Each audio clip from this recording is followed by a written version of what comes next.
From beginning to finish, this year's Ultimate Partner Live brought together a level of content, quality, and experience not seen before in our industry. Session after session, leaders in our industry and award-winning partners delivered a masterclass, partnering with Microsoft. In this session, I was fortunate to be joined by Sandy Gupta, Microsoft's new ISV leader. This was Sandy's coming out party. It was his first time live on stage, and he joined us on day 52 for a Fireside chat, a podcast interview, to introduce his unique perspective and how he's preparing for success and driving the future growth of the ISV business at Microsoft. I thought for all of our people in the audience today, all of our viewers on the live stream today, we'd take a moment maybe for you to introduce yourself and your role at Microsoft, and then maybe we'll spend a little time on your career journey. So. Yeah, well, thanks again, Vince, for inviting me. What an incredible morning already. I learned already a lot from your keynote and the panel. So I've been, despite my black hair and overgrowth of hair. Yeah, it's such great hair, doesn't it? Great hair. It's like a little envy here on my side. Been in the business like 32 years now, which is incredible time to be in the industry. Microsoft has been I'm just starting my 18th year very soon. Congratulations. So it's been more than half of my career in the company, in Microsoft. I have been very fortunate to having worked in so many parts of the world. I've lived in China for 6 years. I lived in Singapore 4 years. Last few years I was in Japan, in Tokyo. In fact, I lived in Yokohama. Lived in UK, grew up in Africa, in India. So it's just had been very, very rich sort of diversity of experiences. Yeah. And I've pretty much done 40% of my roles, global roles for Microsoft, and 60% in the field. I think I've done pretty much every role in the field that exists. Maybe not as much as you did, but I think pretty much run every segment. Yeah. Most of the different areas, and a truly global perspective. It's been very interesting to go from developed markets to emerging markets. During this whole time, I used to say, and I was always enterprise, customer-facing roles and leadership roles. So I always used to say, my team, look, partners is everybody's business. Yes. Don't just look at the partner team. Look at you all are partner leaders, and you should be talking to the ecosystem. And since Satya, became CEO, he's been talking about every company is becoming a software company. Yes. And it's been resonating for me for a long time. It was really when this whole Gen AI explosion happened about 15, 18 months back, I realized that every company is now jumping in to become a software company. So I took a plunge, and I said, okay, this is the moment. I feel like this is a start of a new era where every company will become a software company. I'm already seeing that, hardware people, who used to sell chillers. Yes. They're now selling temperature control. How do you reduce your energy cost? And that requires a lot more software innovation. They're becoming platform companies, in fact. They're becoming exactly a platform company. So I just feel like we are in a start of a journey. So I took this role, which is to lead our global, most consequential software companies, as I said. I would feel like ISV is a little bit old term now. Yeah. Given all the changes, given, as you said, the platform companies that are emerging. But software development platform or software development companies, and it's been fun. It's 53rd day today. 53rd day, not even 2 months. So I said 60 days. I gave you a couple extra days here. So what a great career journey. So in this role, this is an important imperative. You mentioned Satya's placing strategic imperative on this role. Yeah. I want to get your thoughts on it, right? Because it's not just the largest, although you have the largest in your portfolio. Yeah. I know there were recently some changes in terms of how Microsoft has balanced, I'll say balancing out the software companies. Yeah. Can you share a little bit more about how you're thinking about the role and how the balancing of this ecosystem? Yeah, look, I think there is a huge spectrum. Yeah. there is spectrum of very large companies. I have a portfolio of this large industry company like Schlumberger, Siemens, and Blue Yonder, and then big AI companies like Meta and Mistral, Palantir, and then infra companies like, and like Red Hat, and then data like Snowflakes of the world, Oracle. These are very high demanding partners. Yes. And the go-to-market is, very complex. It's very global. It's like full body workout every day, right? Just kind of figuring out how to grow their business on our platforms, right? I mean, that my goal is like, how do I help them grow? Yeah.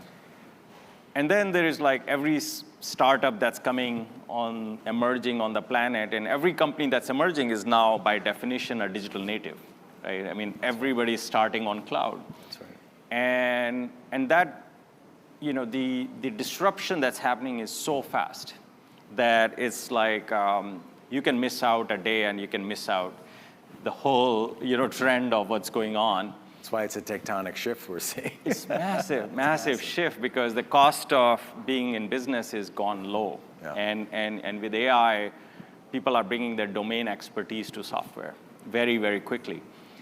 So we have this sort of both dimensions of very deep partnerships and very broad partnerships.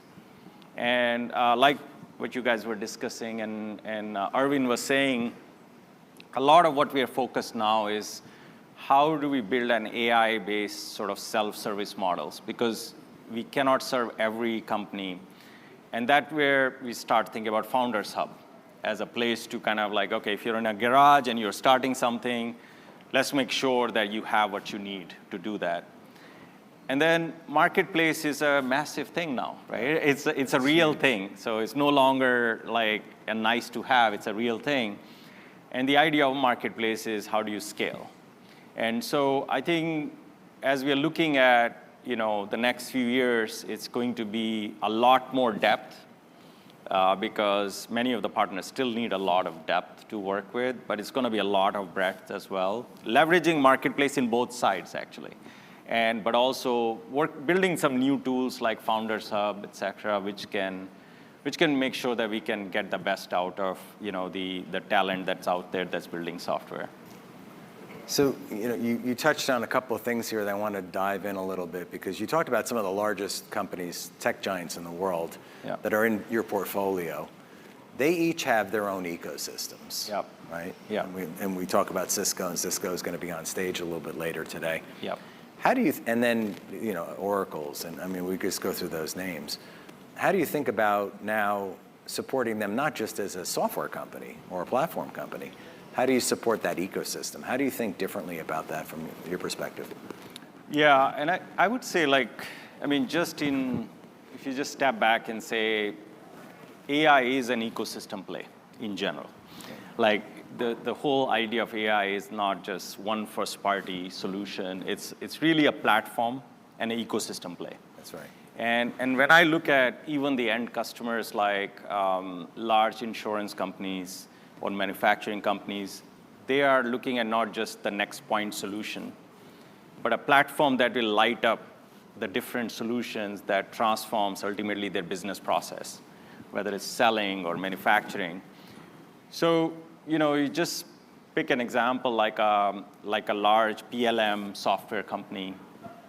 Right now, they are putting hundreds of thousands of CAD/CAM drawings in Gen AI.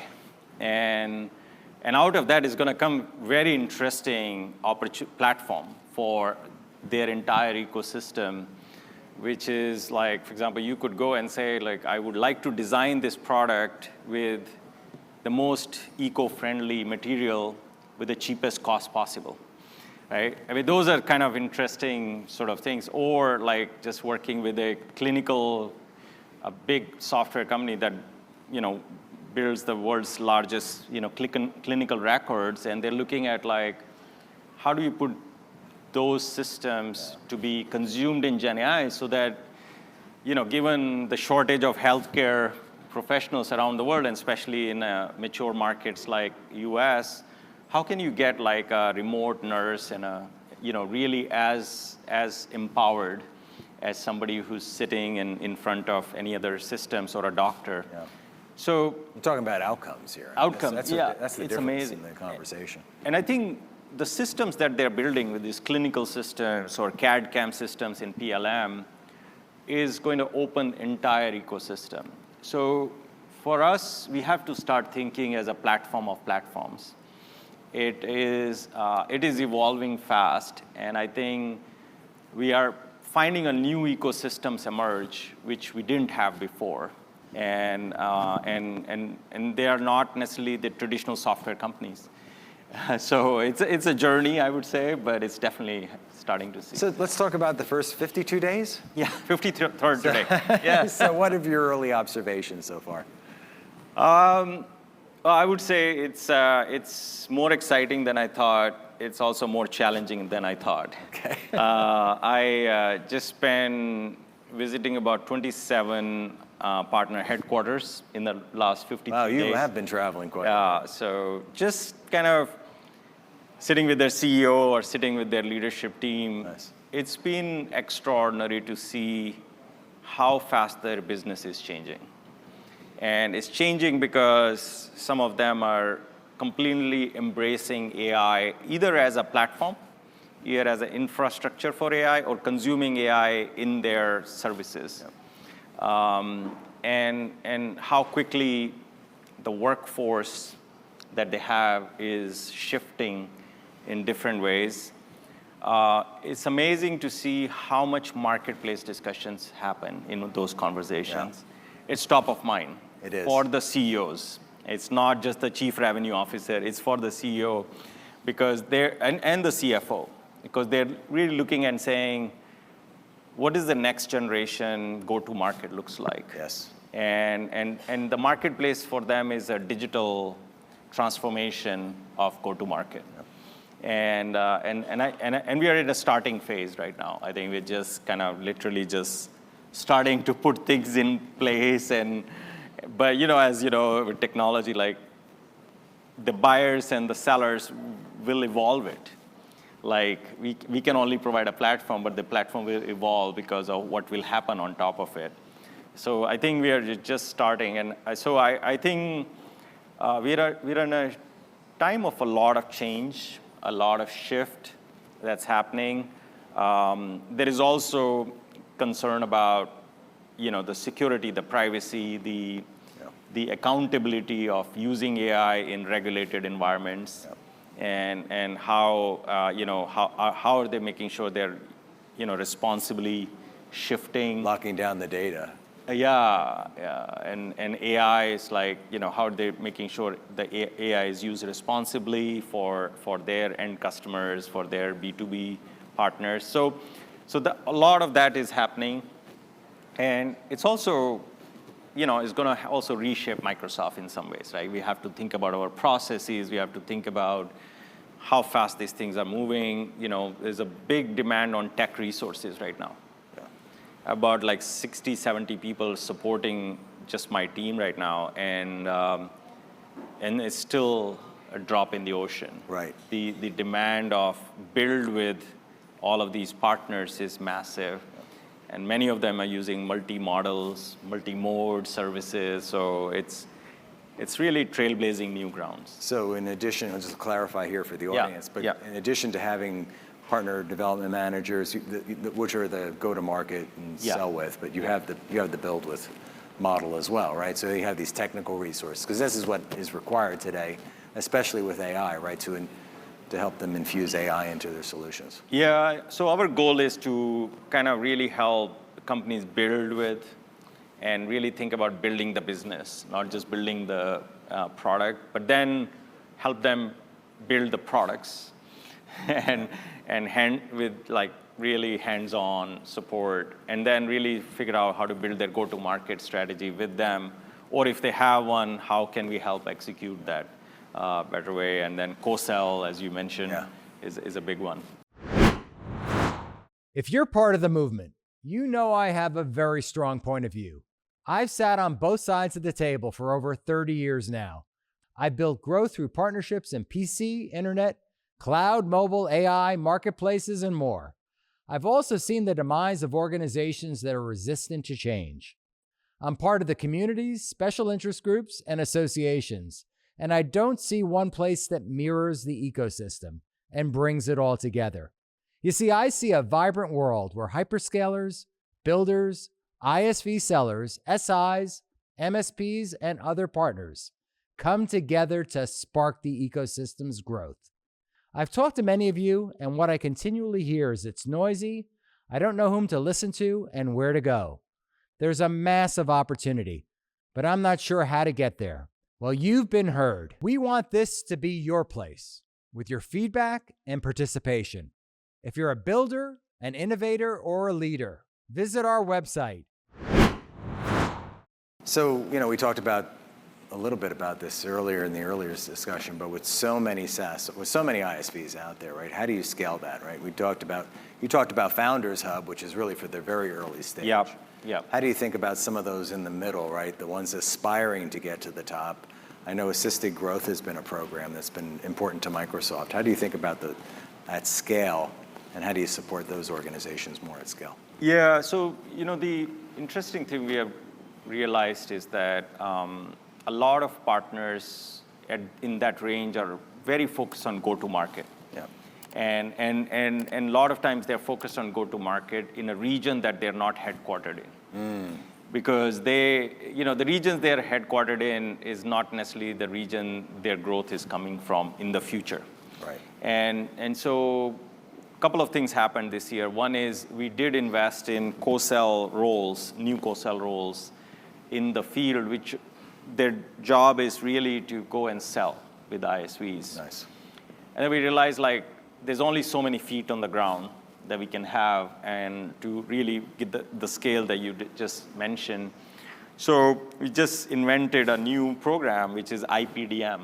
IPDM. Which is essentially your tele PDM. Yep.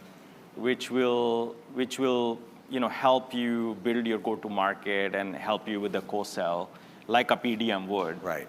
But would just have a much broader coverage, like Kevin Pisker's business. Sure. In SMC, it's just a more digital muscle that we are building, and that's something we've just started now globally and in US,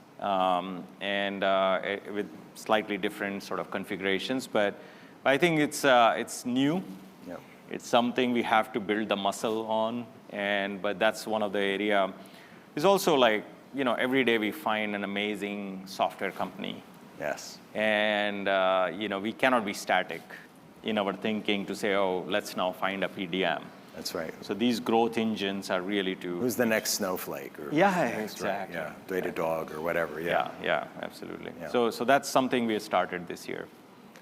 So where do you see the future? It's crystal ball. Where are you headed with the organization? Where are we taking us? From organizational perspective? From an organization and in terms of the vision. Yeah, look, I think the partner, first of all, as I mentioned, is the platform and ecosystem is going to be the focus for us. Yep. That is, how Satya thinks about this and how the company is really, I think, is tuned to. So that's something we need to focus on as how we go to market.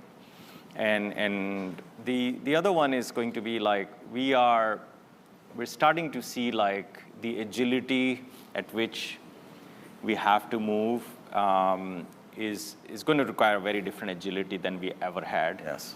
And the tech intensity required is very high. We have also categorized partners in different types, and a lot of that is now merging because services partners are also ISVs, as we used to call them. ISVs are becoming services partners. GSIs are becoming more advisory. Advisories, Greg was there, are becoming system integrators in some cases. So we're seeing a lot of sort of the ecosystem also reshape and we have to embrace that. Yes. And we have to just make sure that we are letting them use the programs that make sense rather than just kind of really boxing them into one or the other. So I think that's something that we will we'll continue to see evolution in Microsoft. And I think for us it's all going to be about partnerships, the market-making partnerships, and I think that's something we'll be looking for as well. Yeah, I agree with you. I almost want to open up to questions at this point, but I do want to ask, I want to talk a little bit more with you about this. You've been around the organization quite a bit. What do you see from the best organizations you've worked with? What are the characteristics that you see for the partners that are most successful working with you in your organization? Oh, look, I think clarity about what value chain you are part of for your customers is critical. And what value chain you want to be for your customer and segments is very critical. I think from Microsoft perspective, it's very important to understand, and you probably all know this, is the addressable market. What is the addressable market that you're trying to go after? What is the segment? What's the geo? What's the type of audience? What are the kind of value you're going to add? And the other part of it is, learning about Microsoft, because some of the companies you mentioned, AvePoint, right? Dux has been like an amazing AvePoint is an amazing partner who have swept every program dollar possible. Right? I've seen AvePoint work with Microsoft for so many years that they would know every program that exists more than Microsoft people. Yes. And they will tell you, oh, there is a program that can help you modernize. There is a program that can help you do hackathon, migrate, So just that discovery process of making sure that you're clear on your segment goals, you're exposing that to the Microsoft teams, making sure they're clear what you're trying to achieve, what's the total addressable market you're trying to retire. And then making sure that you are leveraging all the programs. Every year I see like a lot of unspent programs. I mean, it's hard enough to get budget for these programs. Yeah, I was going to say, you're leaving money on the table. And then you see hundreds of millions of dollars are not spent. And now is the time to make sure, And so I think I would say, do a couple of things. Yeah. And I think we have some experts in the room who'll be up on stage later to talk about how to leverage those dollars and take advantage of it. Yeah. What about if organizations want to, because you obviously manage the very tip of the spear, the very top partners. Yeah. What about if partners in this room or watching us today want to work with you or your organization? What would be the advice you would give for them? Yeah, so look, I am running the assisted growth engine, which is first is like, if there is an opportunity to do something interesting in the market, you see a crazy value chain that you can be part of, we can be part of together, I'd love to hear. Yep. What do you have about, is it several hundred? It's several hundred, thousands. Thousands, actually. Yeah, in there, and it's managed by essentially a digital PDM team and our digital PTS technology specialist teams. I also run the community of all our ISV leaders globally. So now we are running it Microsoft as a region. So we have Americas, Asia, and EMEA. So I have all the 3 leaders dotted reporting to me. Nice. So I think it's something that we are still kind of working towards, is like how to make sure that we are working together as the most efficient way. Sometimes I was just talking to somebody this morning that they're headquartered in EMEA. So their PDM is in EMEA, but their real business is in US. US, yes. So in our best, that's quite a bit. Intentions, we put a PDM in EMEA closest to the market, and not to know that, but what they want to sell is in US, and we could have had a person in US.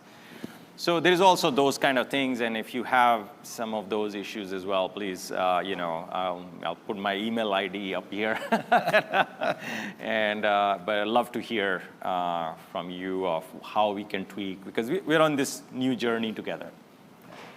I'm going to ask you a personal question, and then we're going to open it up to questions and answers, because I think people, I know there's certainly some interest in what you're doing.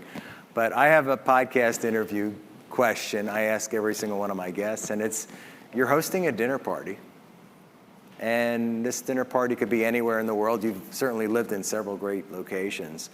You can invite any three guests at this dinner party, from the present or the past. We had one interview guest pick people in the future to be at their dinner party. Oh, wow. Whom would you invite, Sandy, to this amazing party, and why? Wow.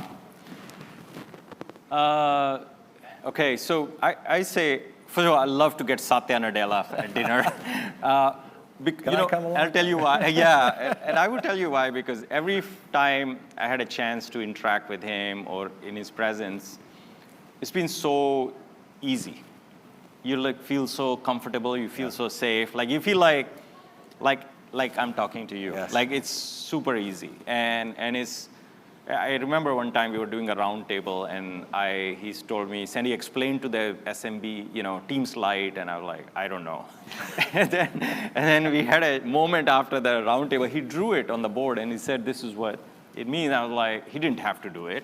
Unbelievable. Right? So just that, that the aura he creates around himself. I'd love to invite Michelle Obama if I could ever do, Nice. Because her sense of humor just cracks me up. And she looks at a straight face and then she says something and it's like, did she just say that? And then, the other one, this guy, Sanjay Gupta. I know this is today is dominated by Guptas. It's going to be coming soon, but The medical expert? yeah. So what happens? I get on Yeah. the plane, right? So Yeah. they say, "Mr. Gupta, welcome back," and stuff. And then they're like, "Are you Sanjay Gupta? Are you?" Or they say, "Are you related to him?" I'm like, "Yeah, 2,000 years back." Yeah.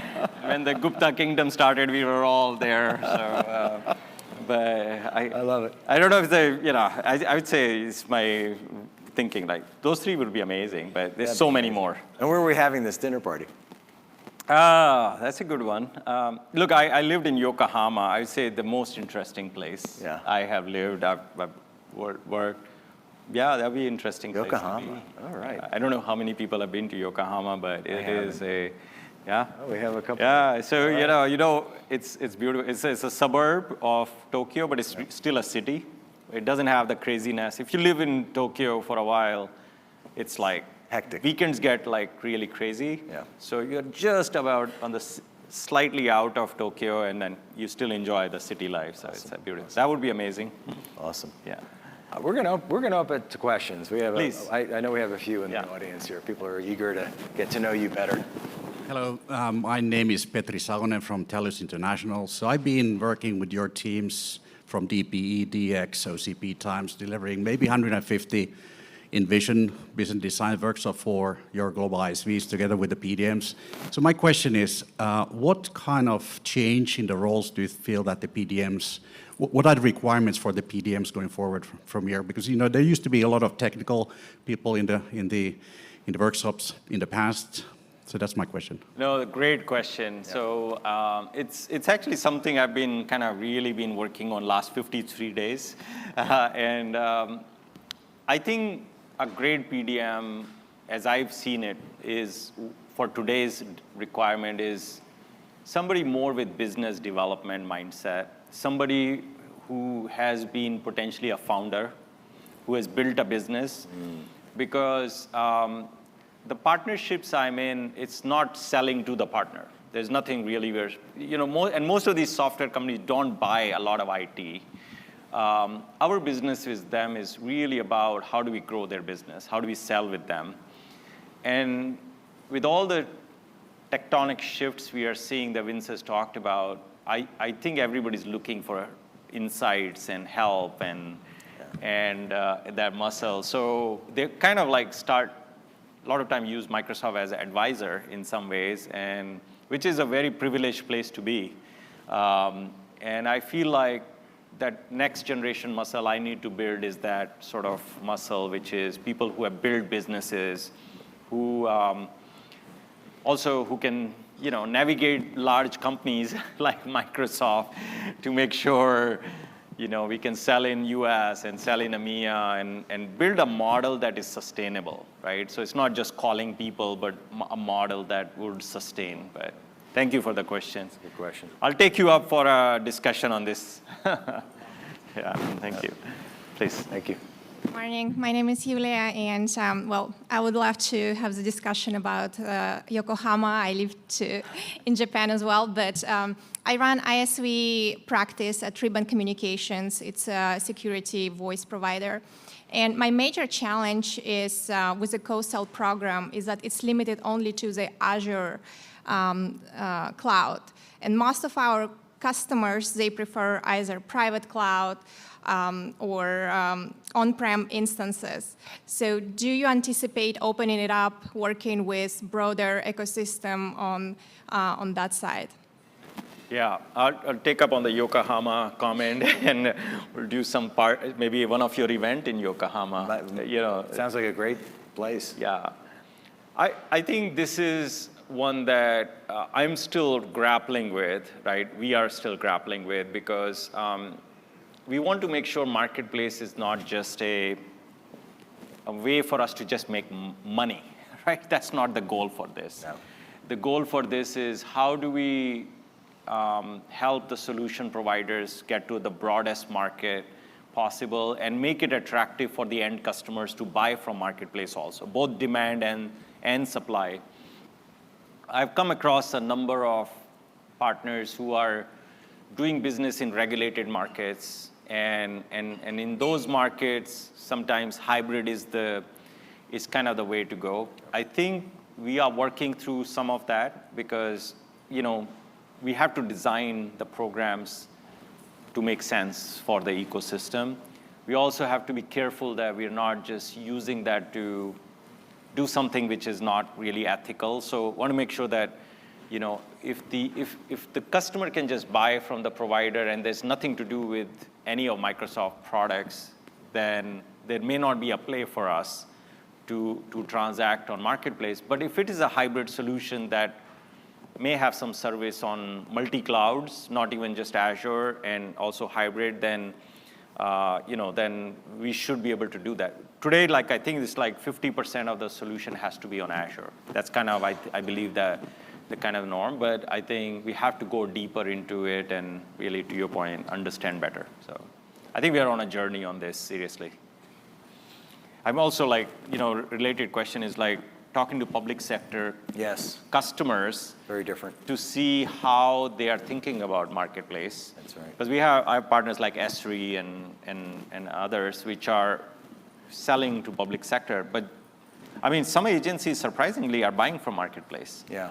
And but there are others who are still kind of trying to figure out what. Well, and some can't leverage a MAC agreement because they can't make the multi-year commitments that a MAC agreement require, and they go year to year on their cycle, right? Yeah. So that was always an inhibitor to some of the public sector Absolutely. agencies. Yeah.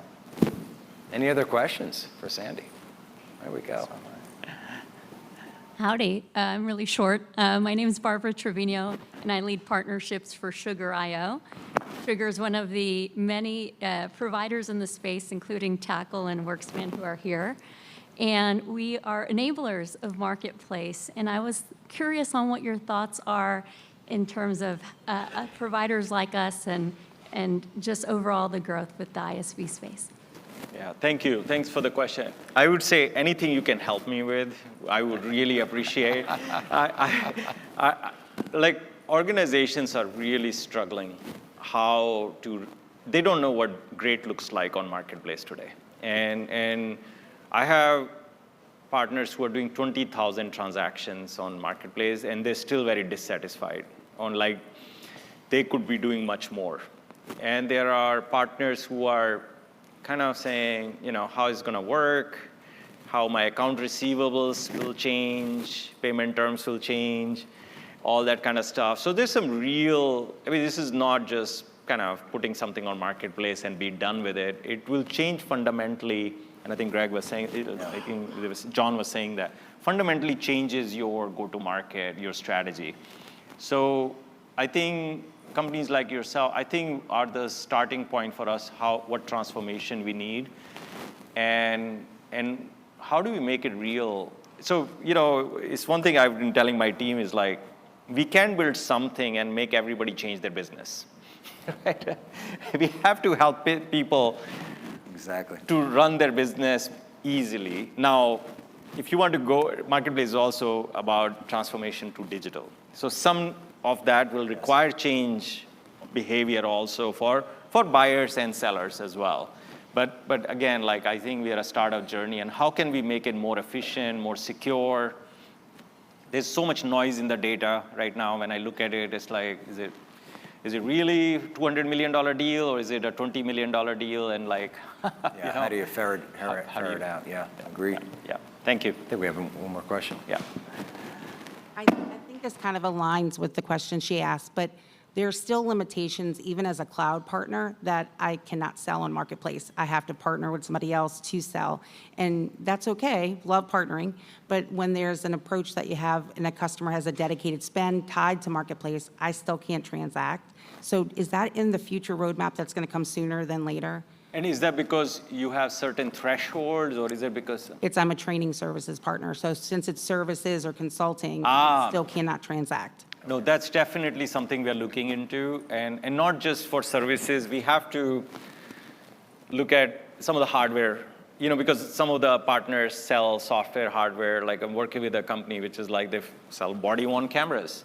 Yes. With the most interesting analytics, and how can we get those companies to transact on Marketplace in a way that they sell, and services with that. So I think that's something we're looking at. Just so you know, it changes how we compensate people, because we compensate people for every transaction on market, our sellers, to make sure they are motivated to connect with the buyers.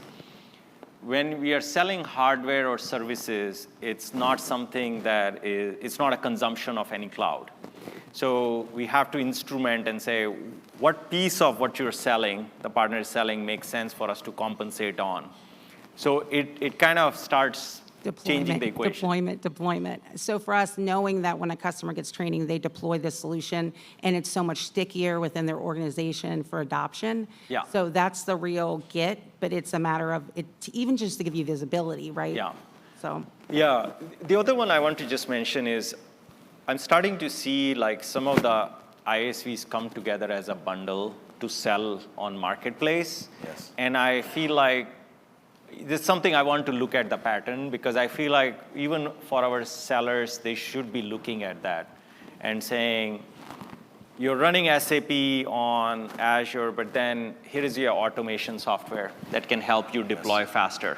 And I think that would create a whole bunch of kind of training partners and stuff, so you can create like some value granularity for the end customer. And then we should look at the value impact, not just consumption impact, but the overall consumption that will drag. It will drag in over time. So it's the value creation we talked about a little bit earlier in this. I mean, we are an AI company, so we should be able to figure this out, right? Yeah, I would hope. How about it? I want to ask the question about it. How do you see the future of AI? We had the panel discussion talking about automation, maybe streamlining some of the roles. How do you see AI coming in and doing that internally at Microsoft, especially as you look at this broader ecosystem of partners that you're supporting and managing across? Well, we are fundamentally changing our pre-sales. Kevin Piskor has run a massive sort of digital engine, and yes. I would say when we moved like those 13,000 accounts, you were there, 2017. Yes. They were just contributing 2% of top line. That's right. To the enterprise business. When we moved them to the digital engine, it's just going like 30%, 40% growth since then. And so we can see like and we've been using AI even before Gen AI in that systems. But now those systems are like, if you have visited our call centers, I mean, they're just amazing. Yeah. I take a lot of customers to just see the real demonstration of Microsoft call centers. These are sales centers. And they're just amazing of how precise sellers are. Yep. And they're using dynamics. In using their time. Because their time is essence for those digital sellers. And like, what is the most critical thing they should be talking to which customer that day is very precise. And everything is recorded, so they can see all the summary coming out of, here are the recommendations. So I think the other one, that big change in Mala's organization has been around support. Has really been massive transformation using AI. And that is, I think it's going to lead to better customer experience, by the way, in addition to reducing waste in some ways. And I see that playing out in AI today in the ecosystem. The first few things happen was knowledge management systems, right? Like you see the adoption of anybody who has data, documents, easy to talk to those documents. And then customer experience is a big one. What I'm seeing now in these ISVs, because these are kind of the largest ones, there is massive build happening now. So as we look at in the next months, as solutions come out in the market, it will fundamentally change how we do manufacturing, how do we do healthcare, how we do even our travel bookings. Yeah. I think we're going to see a massive shift in adoption of AI in a very industrial manner. While those use cases are still there, I'm working with a partner who does just focus on legal segment. So Relativity, this company which provides for law companies. Yep. And you can just see, it needs to be done responsibly. It's not just consuming all the documents, but if you're giving advice to a client on something that can result in all kinds of, implications, you want to be sure. Yeah. But I'm seeing those industrial grade AI solutions now coming to the market. Practical outcomes for the business. And I think that's one thing with AI is like the expectation from the CFO and CEOs are fast ROI. Yes. It's not a 3-year ROI anymore. That's right. Sandy, I want to thank you so much for making the trip out for this incredible time together. You're going to be in the room for a little while. I know you've got flights later today, but I'm so excited to have you join us. So thank you for your commitment, thank you. Time, resources, and supporting this Thank you. conference. I want to thank you. So we do a Yokohama one time? I'm ready for Yokohama. All right. All right. Thank you, folks. Thank you. Appreciate it. I hope you enjoyed this incredible session, and we're only getting started. If you missed the event live and in person, you can watch all of our recordings by joining the Ultimate Partner Experience community, where all of our events, workshops, and content are hosted by Ultimate Partner. You can also sign up for our newsletter by going to theultimatepartner.com. In addition, you can watch our podcasts on YouTube by going to our YouTube channel and subscribing, or listen on your favorite podcast app. And please subscribe and give us feedback. In addition, we would love you to join Ultimate Partner Community. Go to theultimatepartner.com to learn more.